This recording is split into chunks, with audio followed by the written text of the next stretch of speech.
Rope-a-dope. No, I don't like that tone. Ready? Rope-a-dope. Nothing personal word of the day. You know what rope-a-dope is, right? It's when you sort of duck and cover. Muhammad Ali, you put your fists in front of your face and you're ducking left and you're ducking right. Things are coming at you from all angles. You do the rope-a-dope. I've never seen an organization do a rope-a-dope the way the Washington Redskins are. I've never seen an owner have to do a rope-a-dope, and I've done some ropes with some dopes. Nothing like what Daniel Snyder and the Washington Redskins are going through right now. I think I'm going to refer to them as the Washington don't have a names, because they say they're changing their name. We don't know to what. And I don't think we should keep saying what their name used to be, because you know what it used to be. Why are the Reds... Oh, there it goes, by the way. All right, cut 3, 2, 1. Rope-a-dope. Nothing personal word of the day. Yesterday, I spent all day, except for the 45 minutes when I was with you. I spent a little bit of time on CBS Sports HQ. The rest of the day, I'm hitting refresh, load new tweets, refresh. I'm searching the Washington Post, waiting for this article to come out, because all day long there were little drips and drabs and nicks and knobs and corners. There's going to be a big story. It's going to take down Daniel Snyder. We don't know what it is, but it's coming. The Washington Post is working on a bombshell story. This could be the end of his ownership. People were getting ready to celebrate.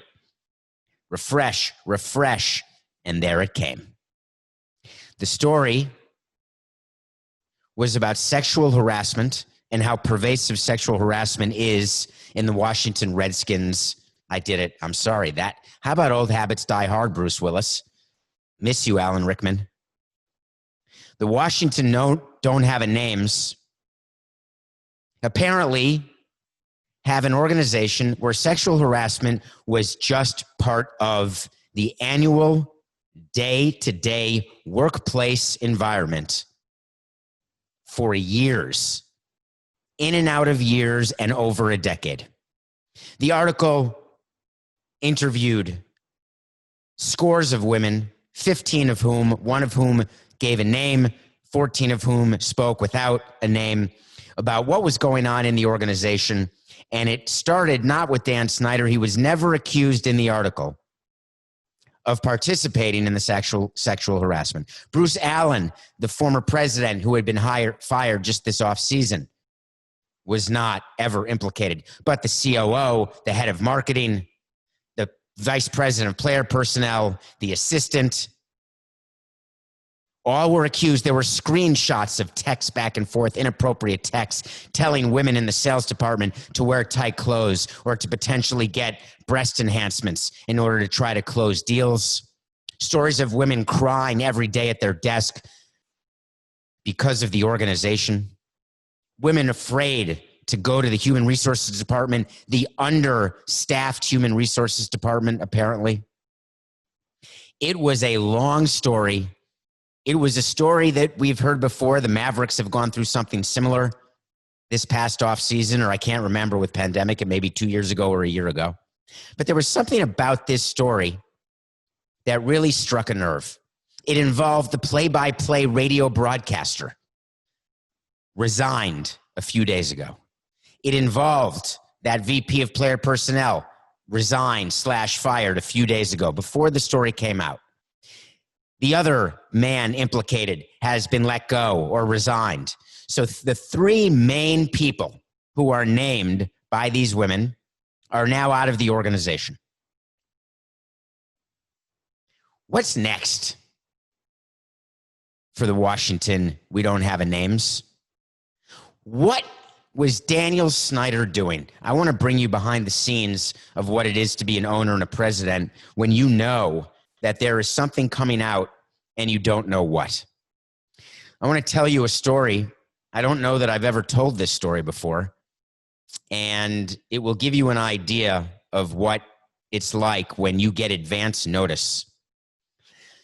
About 5 or 7 years ago, a call came in to the Marlins office, and someone asked to talk to me. and it was from a website.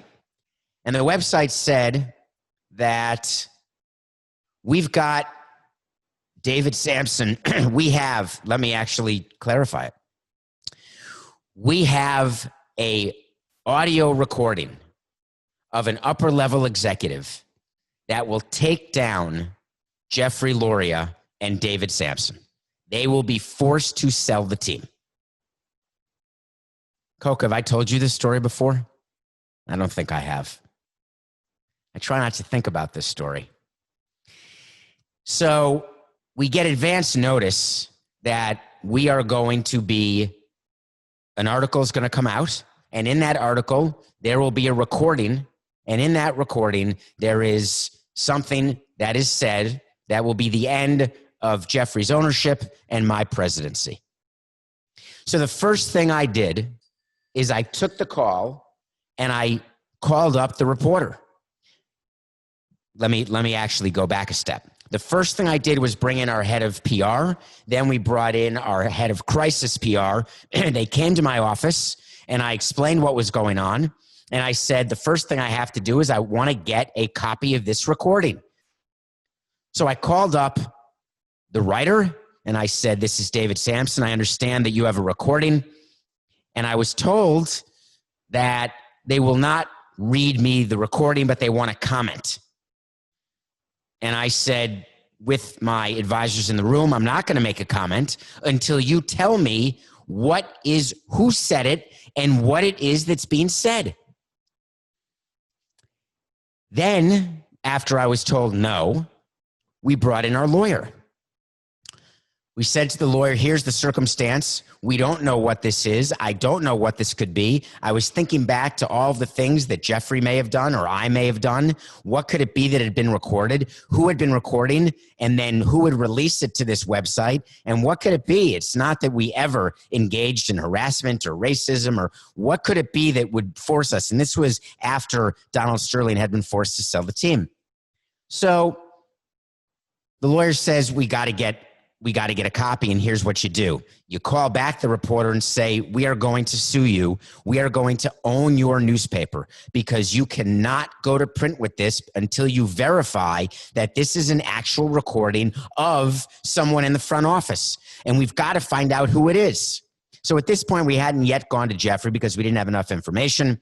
I call back up the reporter, and the reporter says, well, listen, I will play it for you, but I just want you to be prepared. It's you, David. It's you. It's your voice, and you are the one who is being implicated here. So I said, I'll call you right back. I have the PR people, the lawyer, and I say, listen, meanwhile, I'm very upset. I'm freaking out because I know that I'm careful. Obviously, I have a sense of humor. I say things in jest. So could there be someone who had been recording me without me knowing? I really had no idea what it was. But obviously, had there been moments where I wasn't perfect? I assumed so. Enough to make me, Jeffrey have to sell a team. I said, I'm calling Jeffrey right now. I told Jeffrey what was going on. And I said, Jeffrey, I don't know what it is, but I will stand in front of the cameras and I will resign. I will separate you from this. I will say it was just me. You had nothing to do with it. And I will resign. And that will be that. And I'll wear it. If I got recorded by someone unknowingly, I'm not going to criticize the person who recorded me. If I said something I shouldn't have said at any time in my career, I will resign. Call back up to the reporter and I said, listen, all right, are you sending me this recording? And the answer was, all right, we'll send it to you. So they had met, the newspaper had met, or the website had met with its lawyers, and they had agreed to send my lawyers the recording before I gave a comment, before the article was going to be printed with the recording. So they send the recording. I get the recording. I have never been so scared, which is strange because I knew I hadn't done anything that I knew of. But when you're in baseball, when you're 45 years old, you've lived for 45 years. Have you had a slip up? Has there been a moment? Who knows? What could it be? So we get it. Everyone is crowded around my computer. We hit play, and it's a recording of me using a racial epithet to describe a player on the phone, no less, with Scott Boras. It's me talking to Scott Boras using a racial slur to describe one of his players who we did not want to sign. On the recording, it's also my assistant, who has been with me since 2002, telling me that it's Scott Boras on the phone. Then it's me using a racial slur to describe the player who Scott Boras is talking about. So I listened to the recording. It's very muffled, and I knew immediately there was a problem. The problem is, it wasn't me. It was not my voice. It was someone imitating my voice. It was not my assistant's voice. It was someone imitating her voice. So I knew that I was being framed for something I hadn't done. I call up. I meet with the lawyers there. We speak and we say, all right, what's our plan? Our plan is we are going to call back the reporter. We are going to call the editor of the website, the publisher, the owner, and we are going to make sure they understand that if they go with this, as this is David Samson's voice, they're going to get sued and they're going to lose. It's not even a question. They then agree that they're going to release the tape over our objection, but they're going to put in the article that this is purportedly David Samson, as opposed to this is David Samson. It got released. It never became an issue because it was so obviously not me. It was not even a great imitation. I've got a voice. You know my voice on Nothing Personal. It's hard to imitate. And then we moved on, and it was just another Tuesday. The reason I tell you that story is when you know there is an article coming out, when you know there's something going out, you are ready to act right then and there. Dan Snyder was asked for a comment. He was asked to give an interview as part of this expose, as part of the article that called out his franchise for a culture of sexual harassment. The owner of the team was asked, we'd like to interview you. We'd like to get your side. He declined. He declined. He declined. So the article simply says, when asked to comment, Daniel Snyder declined. He was asked numerous times. He declined. That is the worst PR advice you can get, or so I thought. It gets worse for Snyder. This is the same Dan Snyder who's dealing with his franchise name. The same Dan Snyder who's dealing with limited partners who want to sell. The same Dan Snyder who's had all sorts of issues with his team, meddling, lack of performance, leading the league in bad owner polls. Nothing. He chooses not to comment. Wrong choice, Dan. You have to be in that article. But the article comes out yesterday. Let's pretend it comes out yesterday at 5:54 p.m. I don't know when it came out. Just say 5:54. What do we get from Dan Snyder? Nothing. Zero. Silence. There's no comment. There's no statement. It's as though he had been surprised. The only thing that Dan Snyder had done, knowing that this article, which, by the way, when you're doing an expose on a team, it doesn't come together. When you're the Washington Post, you're not working on this for a day or a week. This is a long-term project for a paper like the Washington Post. You've got plenty of time to get ready. All Dan Snyder did was hire an outside attorney, a woman, of course, who was hired to do an investigation and try to create and succeed in creating a better culture for the Redskins that everyone's going to be proud of. Give me a break. So the article comes out, no comments, and then all of a sudden, we get Ron Rivera. Ron Rivera, the minority hire of this past offseason, a terrific coach.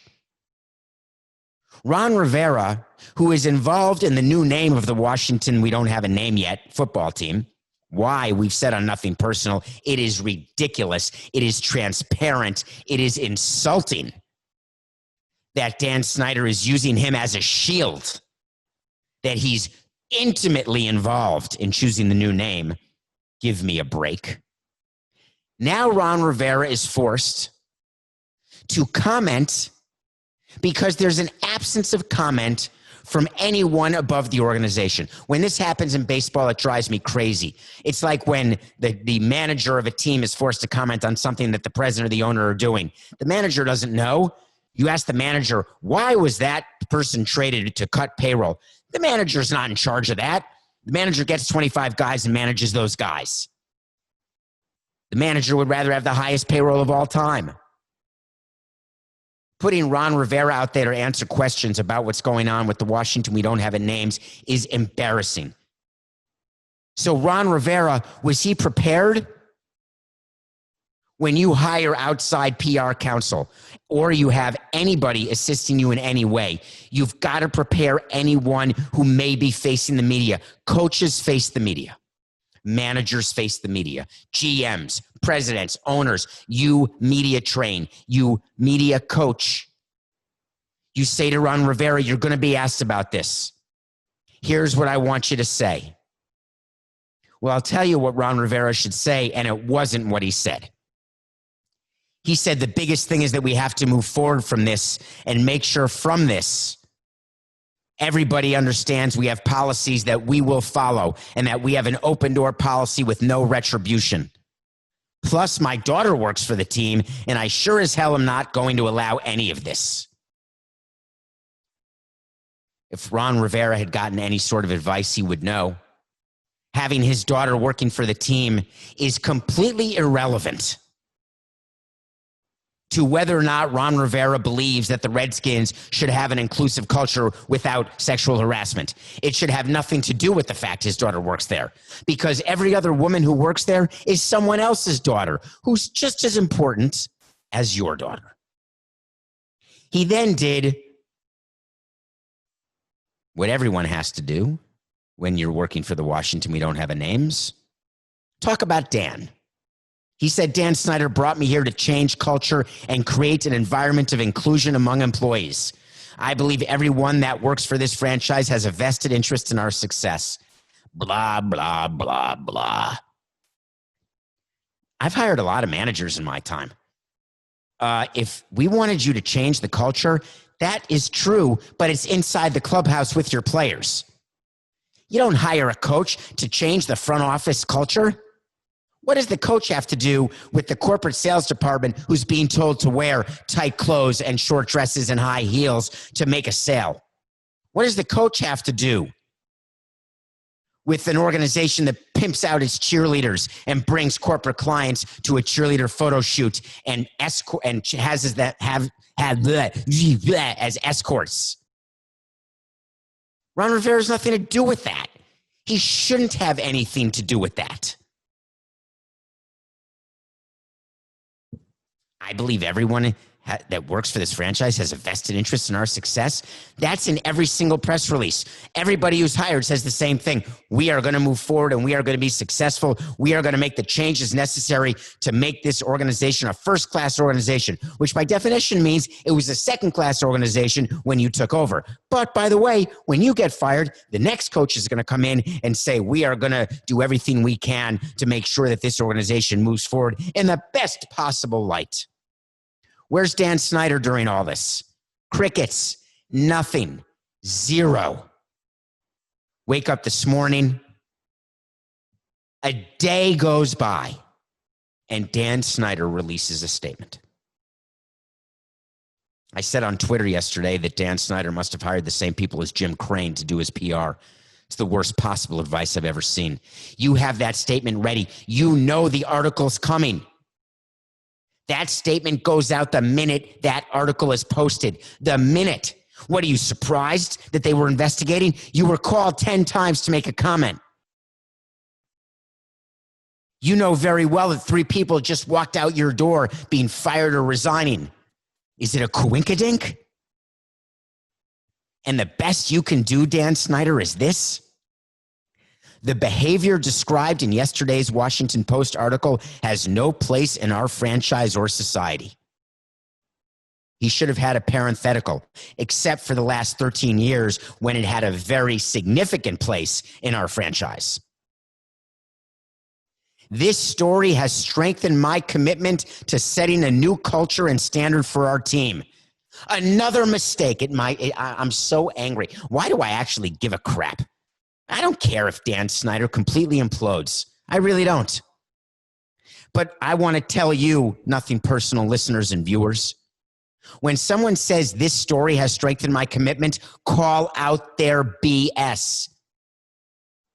It shouldn't take a story to strengthen your commitment to a culture of inclusion and lack of harassment. That means you're only changing it because there was a story, which, by the way, is exactly the way Dan Snyder acts, because he only changes the name when he was going to lose money. He didn't all of a sudden find God, find religion, find inclusion. People who accept harassment keep accepting it until their pocketbook says they can't any longer. People who are racist stay racist, are always racist until their pocketbook can't take it anymore. Do I wish education would help? People like Dan Snyder, you know very well education's not going to help. It's been going on for over a decade. Is it possible Dan Snyder had no idea what was going on in his organization? Yeah, it's about as likely as Mark Cuban not knowing what was going on. If you've got you know which owner may not know what's going on? Do you remember the Seattle Mariners used to be owned by a Nintendo and by a man who was in Japan and had never been to a Mariners game, never been to the front office? That guy may not know. I spent 18 years in the front office. There's not one thing I didn't know. And if I didn't know it, then I'm not going to tell you I didn't know it, because it's my job to know it. And if something major had happened and a major issue, I'm the one out front talking about it, taking the blame. Minute one. This story strengthened my commitment to setting a new culture, blah, blah, blah. And then he said, comma, a process that began with the hiring of Coach Rivera earlier this year. What? Let me get this straight. You knew that there was sexual harassment going on. You knew that you had a racist name and that you were promulgating racism. But you figured you're going to start the process of making it better by hiring Ron Rivera. Is anyone buying what you're selling? Is one person who is listening to Nothing Personal right now buying what you're saying? One person reading your statement? No. Process that began with the hiring of Coach Rivera. I guess that means that all the other coaches you hired over the years, we didn't want to start the process because those coaches liked the sexual harassment. I know they didn't. Then he goes on to say Beth Wilkinson. That's the woman who was hired of the law firm who's going to do this major investigation. I'm going to tell you how that investigation goes, by the way. Beth Wilkinson and her firm are empowered to do a full, unbiased investigation and make any and all requisite recommendations. Who's paying Beth Wilkinson? Do you think that Dan Snyder has a right of first look on the report? Do you think that Dan Snyder, that's like when baseball did the blue ribbon panel. Do you remember the blue ribbon report, which named the people doing steroids? And it was an independent review of steroids and how to make things better. This was after McGuire. It came out in 2000, right when I first got in the game. You think that Major League Baseball had nothing to do with the writing of that report? Didn't see that report before it was made public? Give me a break. Of course they did, no matter what they say. If you want to know something that's not totally independent, follow the money. Who's paying Beth Wilkinson? Upon completion of her work, Dan Snyder's statement continued, we will institute new policies and procedures and strengthen our human resources infrastructure to not only avoid these issues in the future, but most importantly, it's but also. When you say not only, it's but also. But most importantly, create a team culture that is respectful and inclusive of all. Thank you, Dan. Thank you for creating that. I think that's really good that you're going to do that. So you're going to institute new policies. Does that mean that you didn't used to have policies? You have no sexual harassment policies? So there were no rules against sexual harassment, or you had no way for people to report sexual harassment because in the article, all the women on record say, why would I report something when I know that I'm simply going to get fired, let go, or continue to be made fun of? And my dream is to be in the NFL, my shattered dream. We've had a lot of bad statements on Nothing Personal. This is about to hit the Mount Rushmore.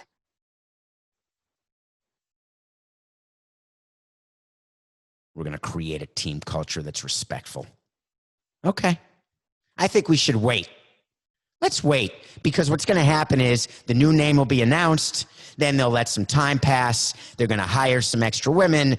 I promise you that's next. They're going to hire some more minority people in different positions. Then they're going to have people speaking on behalf of the Redskins and sorry, I just said it again, on behalf of the Washington. We don't have any names. Ron Rivera is going to stand there after a 6-10 season and say everything is better. We have cut out the bad apples. Did they get rid of the staircase? Read the article. There's a staircase, like an Animal House. Remember John Belushi in The Bleachers? Although it's any one of 20 movies where the guy's under the bleachers looking up the girl's skirt. Apparently in the Redskins front office, there's a spiral staircase. And if you stand at a certain place and you look up, the women knew not to stand there because there were people staring up their skirt. I mean, can you imagine? It literally is beyond comprehension. Beyond comprehension. So what's the NFL going to do? Because there's a lot of talk that this could be it for Dan Snyder. He's going to have to sell. Well, it's not going to happen. My wait to see is that Dan Snyder will not be forced to sell the team. He will be punished. A fine, maybe a loss of a draft pick. So this is a bonus wait to see. Wait to see, one, this will not force him to sell. Wait to see, two, he will be reprimanded by baseball, by football, with a fine and potentially a loss of a draft pick. The NFL came out with a statement. NFL's writing a lot of statements. That's all people do, I'm noticing. Thank God. It's good for Nothing Personal. These matters, as reported, are serious, the NFL said, disturbing and contrary to the NFL's values. Everyone in the NFL has the right to work in an environment free from any and all forms of harassment.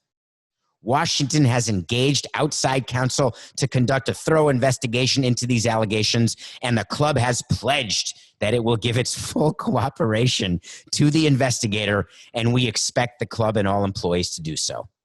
We will meet with the attorneys upon the conclusion and take any action based on the findings.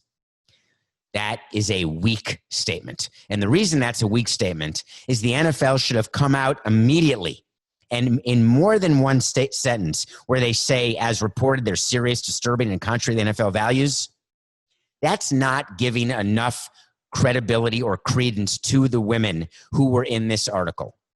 There's no investigation about whether or not this didn't happen.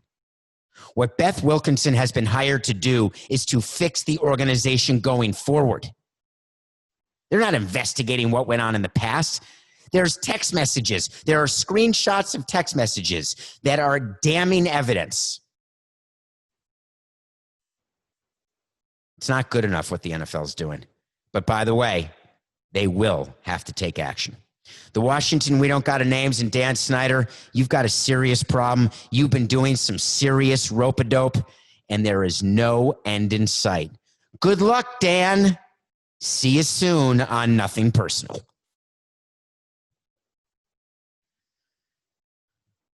So the NFL, for sure, has a lot on its mind.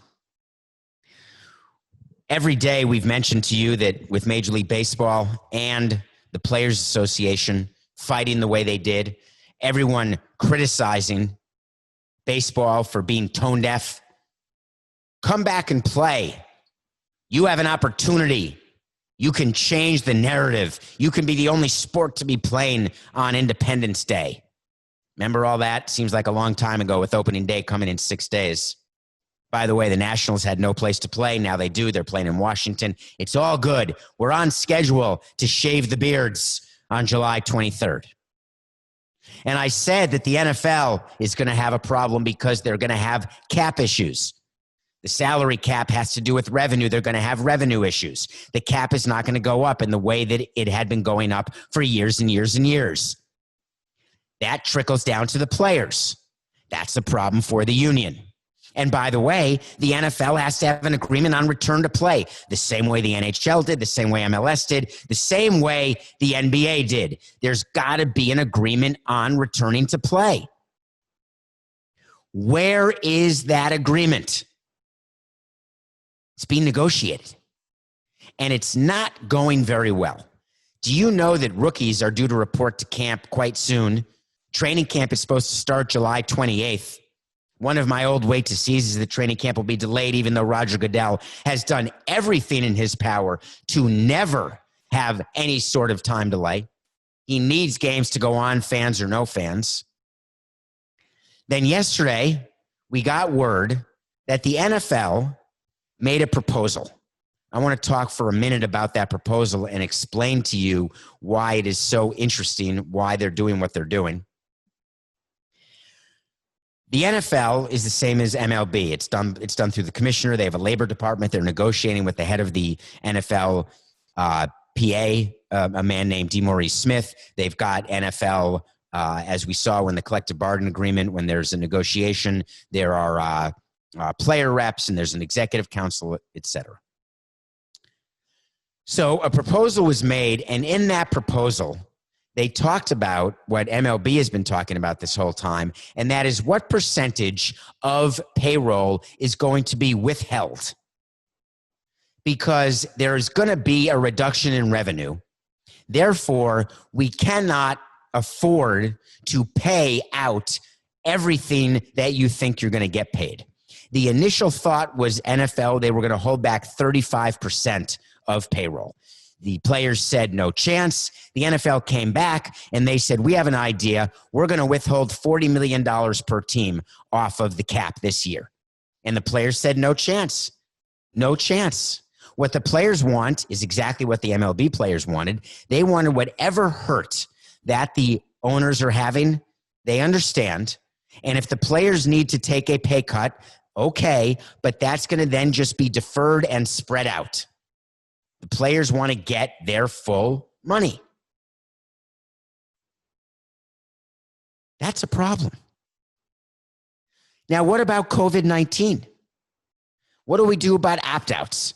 Do we get paid if we opt out? Do we have to be high risk? And if we're high risk, we get paid like baseball's doing. But if we're not high risk, we can still opt out, but then we don't get paid. What happened? Because remember, football is very different than baseball. Very few players have guaranteed contracts, and even fewer, their guarantee is enough to live their lives forever. The majority of NFL players are not as wealthy as we think or as fans think. What the NFL said is you have till August 1st to opt out, but there is still no agreement on what the rules are of opting out. Can you opt out? Then can you opt in? Once you opt out, what happens with your money? So J.J. Watt, who is a outspoken Badger, big time, one of the best players in the NFL, he came out with a statement. He did it on Twitter, but I think it's still called a statement. And he said, here's the update. Here's what we know and what we don't know. One, we want to play.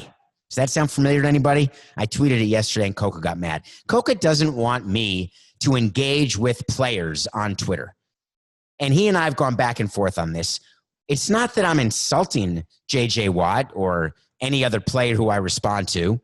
I'm not being personal. That's the whole point of the show. But if Trevor Bauer is going to say something, I want to explain why it's wrong or what my perspective is or what maybe more information I can give to a player so they can make maybe a different conclusion or they can become more ingrained in their own conclusion, but at least become more educated and informed. So Coke and I have not finished this disagreement. So I responded to J.J. Watt and I said, tell us when and where. And it made me laugh because that's what the baseball players did when they were fighting with the owners. Tell us when and where. Of course, they were joking. It was tell us when and where as long as we get certain monies that were not necessarily agreed to. So Watt said, We want to play. And then he went right to the heartstrings of the general public, trying to curry favor. He said, we want to be as safe as possible. This is the same J.J. Watt, might I add, who said that he'd rather not play than wear a face shield. He would rather sit out than wear a shield, which would protect his spit from going on to other players. This is football. There's no social distancing. It's like a play at the plate every play of the game. He then went on to say, we haven't received a plan. We don't know if we're playing preseason games. We don't know what the testing protocol is. We don't know what happens if we test positive. Nothing's been agreed upon in terms of training camp. And then he ended it with, we want to play. So the NFL and NFLPA are going to have a small issue as they continue their negotiation. Because, as you know, under their CBA, which is the same as MLB, there has to be a good faith negotiation. And the good faith negotiation has to figure out how to correct this revenue shortfall, which is projected to be in the billions, and it's going to be because of no fans. We're just starting. The league is going to stand its ground. The players are going to stand their ground, and they've got 11 days to get this done. I really don't think that's going to happen. I think there's going to be a delay, not just because of COVID. I just don't know if they're going to get an agreement that quickly. These are very complicated issues. When we come back, we're going to find out what movie channels Harvey Weinstein has in prison. Welcome back. Why would I be talking about Harvey Weinstein in prison? Well, I saw a movie that I wanted to watch, and I wasn't sure what it was about. And it's certainly about the subject we're talking about today with the Washington We Don't Have a Names Yet. It's a movie called The Assistant. I don't remember where I saw it. I think it could be new. It stars Julia Garner. Julia Garner is from Ozark. It's written and directed by Kitty Green, and it's about Julia Garner, who plays an assistant to a top movie executive. Interestingly enough, throughout the course of this show, this movie, you never see who she works for. It is a very quiet, tough movie with a top flight, potentially Oscar-nominated performance by Julia Garner. Very subtle, the way she acted. She acted with her face. You may say it's too slow, but if you're watching her act, it's the perfect speed. She acts with facial expressions. You see what it's like to be an assistant to someone who is harassing her. What it's like to be made to feel so small, insignificant. It's clearly modeled after Harvey Weinstein as the executive and what it would have been like to have worked for him. There are people going in and out of this executive's office, this studio head, doing what they don't ever should be made to do in order to get a role, a movie role. I found the movie to be fascinating. The reason why it's worth watching has nothing to do with what just happened in the Washington We Don't Have a Names. It has to do with Julia Garner. It has to do with the reality and how sick and tired we should all be about the reality of the workplace and what women have to go through. Forget the fact that they can't get and don't get equal pay. Forget the fact that they can't get and don't get equal opportunity. That's bad enough. When you have to deal with what many women have to deal with in the workplace, it's unconscionable. The Assistant with Julia Garner. Please check it out. ML Beard Challenge is day 124. We are heading toward 130 because I think we're losing the beards. Coco and I have been growing our beards for 124 days. My teeth are gone. Now my lips are gone.